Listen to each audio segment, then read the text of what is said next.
All right, greetings, Internet. Didier here, and welcome to a local match. This is actually the finals of the second Comic Book Store Monthly. We have here myself facing off in finals again. We're being consistent here against Kelly Dennis with my Adept Videl deck against Kelly Dennis's Mischievous 17. And with me commentating, I have special guest Kevin Des. How you doing today, Kevin? I'm good, man. How are you? How about yourself? I'm doing well. I'm excited for this match. More excited because Kelly actually, well, two reasons. One, Kelly always tells me that I don't beat him in tournaments. And two, right before this match, Kelly was so confident going into this. So confident. I did, yeah. I remember him saying that he had a good matchup against Adept Videl, or just face aggro in general. He's not wrong. He's discarding two cards from hand at every combat. So um, there's definitely something to that point. But Adept is really fast, man. If you get behind the curve against it, you can go down quick. For sure, for sure. Looks like I did win the die roll there. I got an 11 compared to his 10. So shaking the hand, saying good game because I just won the die roll. And this, see, we were actually talking about this before we started. Videl is mid-range herself, but I build this deck like an aggro deck. So it looks like I have, starting off with an orange uppercut there, starting off strong here. Dude, if you see uppercut first turn, you gotta enter. You're getting a fourth card in your hand, so like you're already 4-3. So absolutely. There aren't many hands that I see first turn that I don't enter on. Usually, if I'm not entering first turn, if I win the die roll, 9 times out of 10 I'm entering. But if I don't, then it's because I have like a block and I draw like a planning card. So if I have like 2 unusable cards, but if I have 2 usable attacks, usually I will enter combat, even if it's only 2 attacks. And because of Videl's level 1, you can get off level 1 pretty quickly. If you get to level 2, if you enter first turn, you get to level 2 first combat. You're lowering your opponent's attack 2 levels. You're locking them where they're at. They're going to be under so much pressure and not be able to overcome that. Yeah, so my hand is actually rides up on you. My hand is actually charge kick, extension. This is such a hot hand that I have right now. Now you might be wondering why I got stare down. I was worried about him defensive bursting me because I don't have a block in my hand right now. So I wanted to get something that I could potentially do some damage with.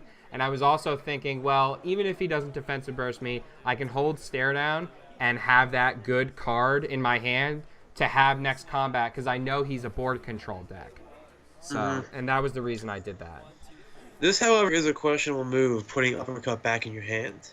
Yes, and actually he's going to regret it here because I keep my uppercut. I don't agree with that. I don't. Kelly, you're better than that. He actually said it was a bad move when he did it, like when he actually played it. He was like, I expect he would. He was like, I'm going to regret this, but delay. And I'm like, okay. No. Now, granted, he did want a trick shot, so that's why he did that. And he stopped me from getting to level 2 this combat, which probably saved him, I want to say like 10 damage-ish. Yeah, you know what? That's a good point. He made a calculated decision, and it just didn't happen to work out for him, it seemed. But I don't fault him for that. I mean, he did get rid of charge kicks, so I mean, with the trick shot in play right now, it wasn't going to affect anything anyway. But thinking, I mean, obviously, yeah, you want to go for the upper. I wanted to uppercut while I can because he does have a 4-stage physical, and I have no blocks in hand, so I wanted to make sure I could uppercut and use the stages when I could. Because I was thinking about the extension, because I could extension check-up drill for a block. That was my other play, but I wanted to just use the stages while I had them. Yeah, because I mean he does have 17's power. That's gonna do for 4 stages. Yeah. Yep. So immediately doing the mastery trigger, of course, grabbing the checkup. Checkup is pretty much always my first pick, always, except if I know I'm in a matchup. Usually my first pick, always. So check control is a target for Adept Mastery, correct? Oh yeah, as a constant. Jeez. Yeah. Yes, sir. Man. Okay. So it's actually great because I grabbed the orange confidence and he didn't want to power. Because if he powered, then I would just be able to lay into him with all of my attacks for 4 stages. But that was smart on him for not misplaying that badly. But I mean, the good thing. Not to mention he can match you out of your hand. But I mean, if he gets the block, that's he could. I would rather have one less attack than you have one less block in this situation. Yeah. I believe his hand. I think he has a drill and something else in his hand. I think his hand is dead at the moment. Yeah. So he's triggering mastery here, going for the discard. Of course, always gonna grab my stare down there. Always something you gotta look out for. I think I'm just gonna extension here to just ultimate damage. Gonna go straight for the damage. It's so seeing extension in this kind of situation is just so demoralizing. It's so good. It has quickly become one of my favorite cards. It's great. It's great. So strong. Yep, grabbing the disaster drill. Now, normally, I actually play 3 disaster drills in this deck. Really? Yes, I do. I want disaster always. It helps. It's my leveling mechanic, essentially. It's how I level. But it's even better here because I'm not leveling, so I'm just going to be able to push lots of damage with the +3 stages on everything. Yep. And then once trick shot ends, you start gaining anger again. It's a win-win. Yep. So we're gonna do the draw, then mill. In the mill. Yep, and then 17 power. Shuffle it under the table. Oh yeah, I don't mess around, man. You sure you don't drop a card down there by accident and then pick it up a little bit later? Nope. I'm serious with this randomness. Not only do I not want my opponent to know, but I don't want me to know either. Right? No, I know, man. When it comes to RNG, you don't want to feel like at all in any way something was influenced by something you did or didn't do. Yep.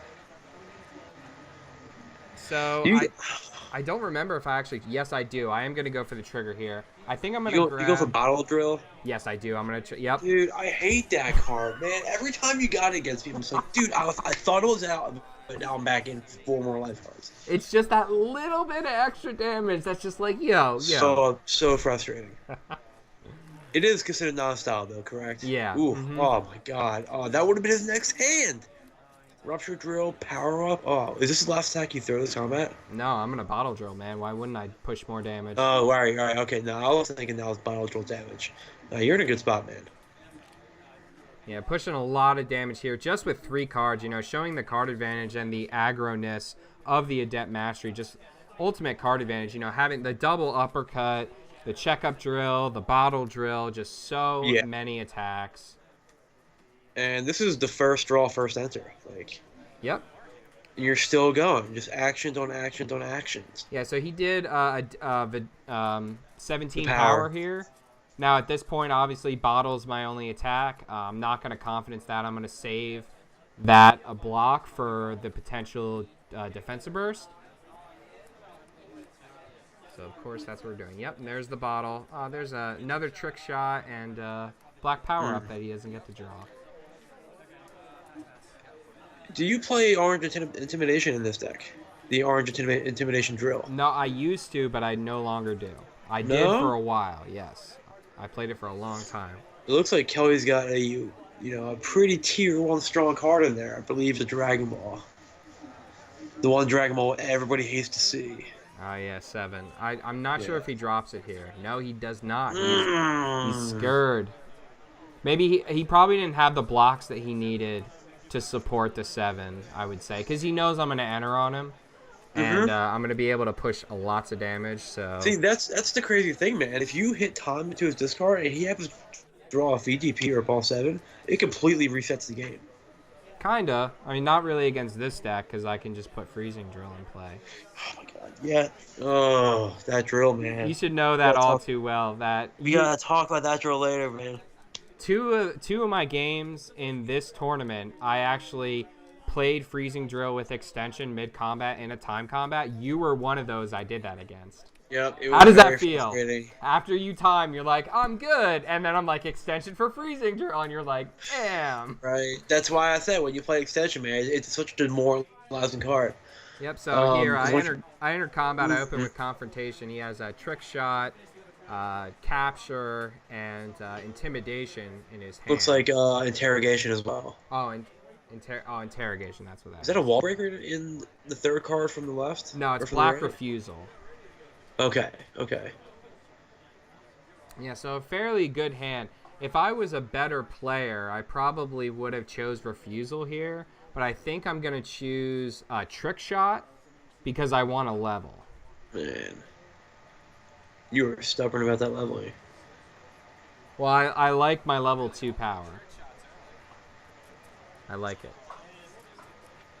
So I'm not worried about his capture because I play investigation drill. And I actually thought about that. I was like, oh, I don't have an energy block. Well, even if he opens capture, I have investigation drill, and I'll just pop that and play and banish capture. Yep. Mm-hmm. So yeah, he's actually not going to do that. He's going to trigger mastery here just to get the mastery trigger. Mm-hmm. Early in combat for the mastery, I would have interrogationed instead, personally. Think so? Yeah. Yeah. I like, unless you're, I mean, then again, oh yeah, he's 17. I keep forgetting that he's 17, so never mind. So yep, doing the strong, getting the 3 anger from the rising punch. I love that rising punch gets me 3 anger when I have This is not a trick shot combat yet, correct? No, I'd shuffle trick shot in with Gotcha. confrontation. There you go. That's right. Yeah, his last trick shot. Oh yeah, this is when we figured out that I should have milled when I discarded, so I should have drew the card I milled. I should have milled an additional card, draw the card I just milled, and then milled additional cards. That's what we just fixed there. I mean, it's 3 attacks, right? Yeah, I mean, if I could exchange a collision for a knee strike, I'll do that in a heartbeat. Sure, why not? Yeah.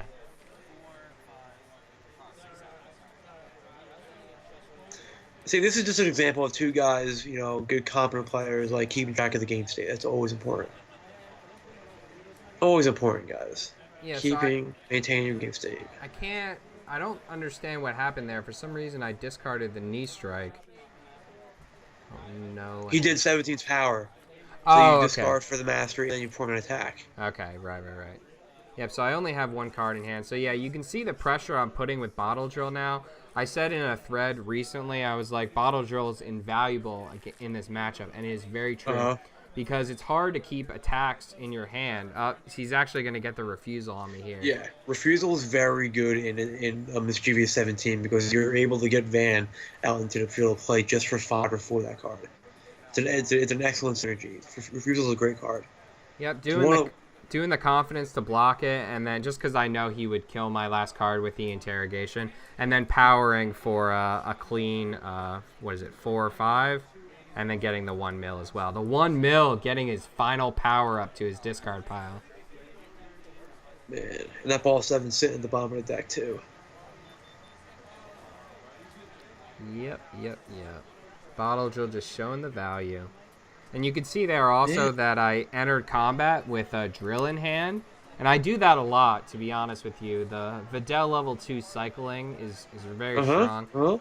Plus, in this matchup, I know he's going to discard my entire hand anyway, so there's almost no reason to not enter with a drill in hand. Like, who cares? Absolutely, man. It also shows the opponent that you have a full hand. Like if you have 3, like they don't know what that card is. It could be an attack. It could be a block. Yep. Entering, immediately opening with the defensive burst, and so lucky that I drew a refocus there on the defense. Getting the refocus. Thinking, what should I play? Freezing Drill sounds good. I like Freezing Drill in this matchup. That card, man. So strong. Shooting out the Eagle Kick for ultimate damage here, doing 9 stages. Looks like he's got a delay. Yeah, he's got a delay. So delay is especially good in this deck. Like, it's wonderful in this deck because it gives him a turn to activate like his mastery and etc. Because that's what he can basically do. He can just then trigger mastery here, and I can't do anything.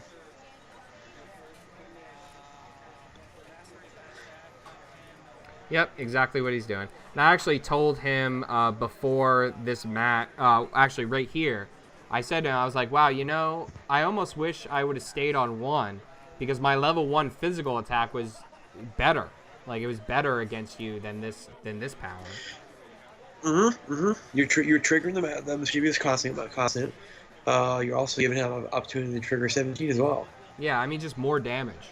Just too. Like, yep, just and you mill as well. Yep. So drawing in, I mean, just showing the aggro nature of this deck. It looks like Kelly has about maybe 20 or 25 cards left. I'm looking to be about maybe 35-ish. I think I'm about 10 cards over him. It doesn't seem like Kelly's even had a chance to stabilize just yet. Nope, and that's kind of what I'm banking on. Not much has happened for him. Thinking about entering with the Leaping Punch, but I realized that I would draw a card, and I don't really want to give him the opportunity to make me mill more. Because drawing at this point is just straight hurting me. Yep. It's just doing damage, so I don't even want to give the opportunity for that. I think I'm just thinking about that right now. Like, I'm doing math in my head, trying to think, well, if I draw a card, then he could do this, then he could do that. And really, with a 3-card hand, it just does not matter. And yeah, you have to think about that, man. This game isn't over either. No, of course not. I can't see what else I have in my hand. Oh yeah, all I see is the Leaping Punch. I'm just guessing with the other two. Kelly's texting furiously over there. He's like, yo, I'm about to lose this game.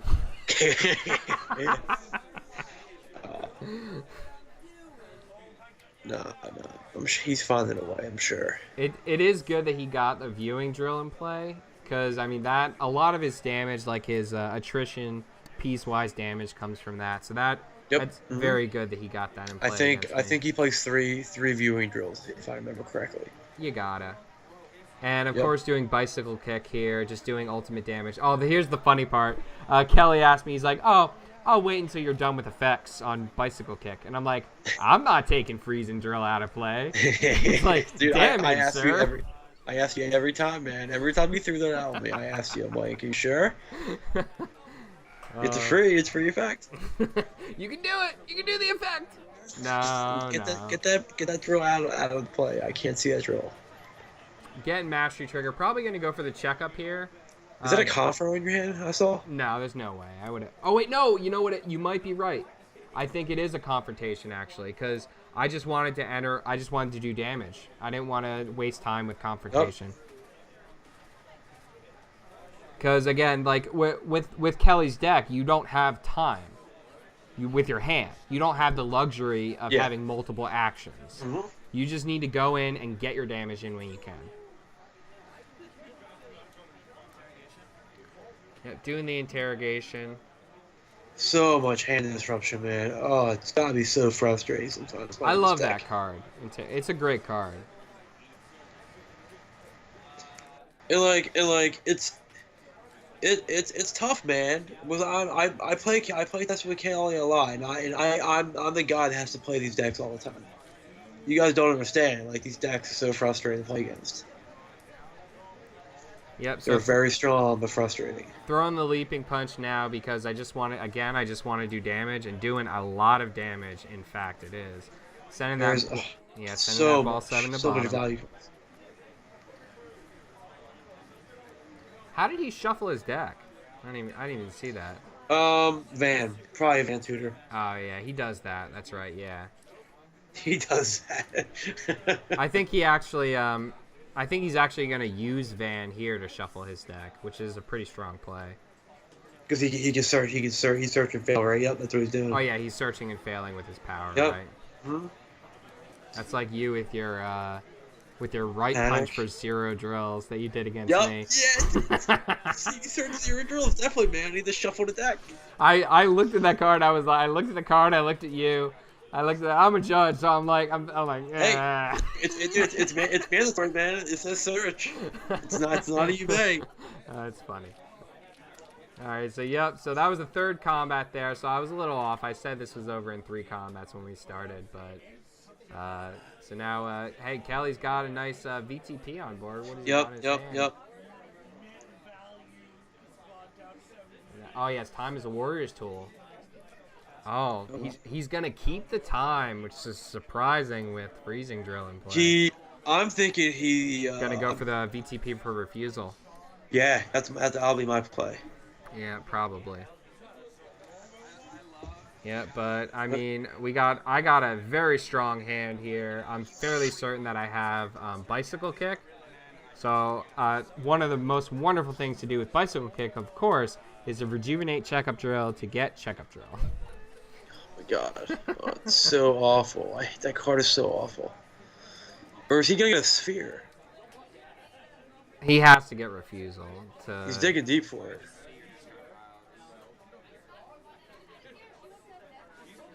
That's big. It's a pretty big discard pile. Yeah, I mean, he only has about 10 or maybe 8. It's less than 10. I think he has like 8 cards left. Yep, gonna grab the refusal. Yup. Of course, yep. If anyone's gonna know what he's gonna do, it's gonna be me.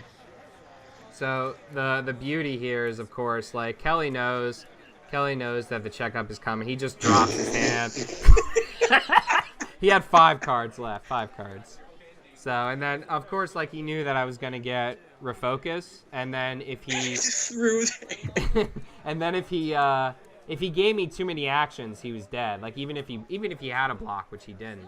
Or if he, like, stare downs or anything. What's he looking for here? I don't know what he was looking... I can't remember what he was looking for. He's going to throw it on the table. See?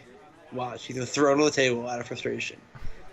Is he? Lots and lots of damage coming in. I mean, like I said to Kelly before this, I don't feel like his deck is a good. He's counting his cards to think is what he's doing. Yeah, I don't think his deck is very strong against aggro, and it just really showed here because I was able to put ultimate pressure on him, and I just never gave him a chance to set up a board. So that's really what it came down to.